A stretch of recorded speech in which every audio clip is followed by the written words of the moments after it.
G'day guys, welcome to episode 52 of Ask Jack D. Today I take a question from Debs Eid on Twitter, who asks, what did Richard Branson want you to help him with?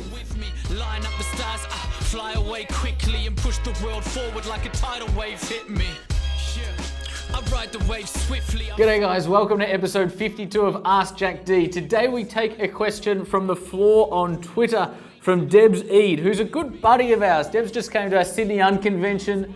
She is a Entourage Diploma of Business, specialising in entrepreneurship student, all-round good friend, constantly sort of liaising with us and engaging in dialogue with us across all social platforms. So Debs, well done on lodging a question.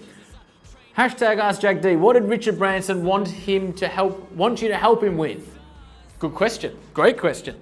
In 2010, Virgin Unite reached out to a friend of mine, a guy called Creel Price, who then reached out to me and involved me in the conversation because he knew of my background in education and entrepreneurship in Australia, to go over to South Africa and work with the Branson Centre of Entrepreneurship, then the Branson School of Entrepreneurship or Branson College of Entrepreneurship, in Johannesburg, right? So they've set up obviously a not-for-profit school for what they call needs entrepreneurs. So these kids are not opportunistic entrepreneurs, meaning they're not necessarily visionaries, or they're not going to go out and create the next Facebook.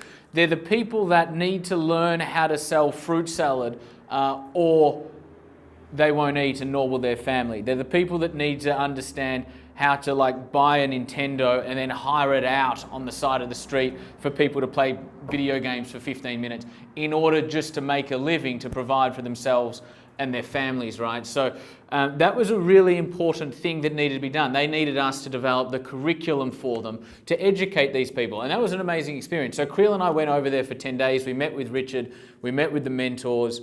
We obviously spent a lot of time with the students and learning about the students and presenting to the students.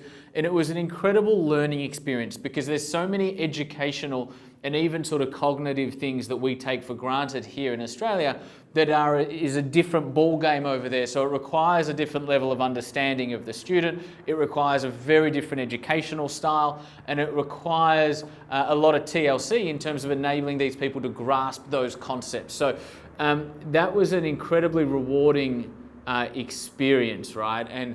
And one that, Creel and I came back, spent the next 6 months developing that curriculum. They've now got a Branson Centre of Entrepreneurship over in the Caribbean as well. They're both still going incredibly well. And that relationship has continued really well. So, I think everybody around the globe is trying to work out, how do we best enable the leaders of tomorrow to lead? And how do we best enable people to throw out yesterday's thinking and solve today's challenges with new thinking? Because if you look at, the thinking across humanity, and particularly in business or political leadership or economic leadership over the last 50 years, it is not the thinking that is going to enable us to progress over the next 50 years. So whether I'm talking to Branson, whether I'm talking to the CEO of Big Four banks, whether I'm talking to the chairman of Macquarie Uni, whether I'm talking to a lot of other great entrepreneurs whose name I won't mention, everybody is interested in how, particularly at the Entourage, we are genuinely enabling and educating people to start and build successful businesses, because we've really got it down to an art and science and are doing it consistently and doing it very successfully across a whole bunch of different industries. And, people with all ages, right? We've got people from 13 right up to 72. So that's the topic of conversation. That's why I was invited over to South Africa, and that's what ultimately kicked off the relationship with the legend himself, Mr. Sir Richard Branson. 'Cause I'm lining up the stars. I'm lining up the stars. Yeah, we here doing God's work. 'Cause tonight is